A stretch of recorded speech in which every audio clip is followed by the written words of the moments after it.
अहबाब ज़कार, अब मेरे बोलने की कोई गुंजाइश नहीं है, क्योंकि महफिल मिलाद ऐसी अरूज व इर्तिका की मनाजिल को तय कर चुकी है और जिस स्पीड से महफिल मिलाद आगे बढ़ गई, मैं उसे स्लो नहीं करना चाहता।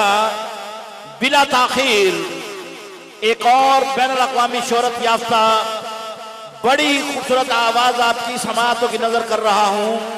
अगर आप खामोशी इख्तियार करें, आपकी समाअतों की नजर वतन अजीज की इंतहाई खूबसूरत आवाज, बैनुल अक़वामी शोहरत याफ्ता इंतहाई खूबसूरत आवाज के हामिल, सोज़ो गुदास के पैकर, रमूज़ नात खानी से आशना सफीर इश्क़ रसूल, वो आवाज जिसे मुख्तलिफ चैनल से आप सुनते और देखते रहते हैं। मेरी मुराद जनाब अलहाज शहजाद हनीफ मदनी साहब से है।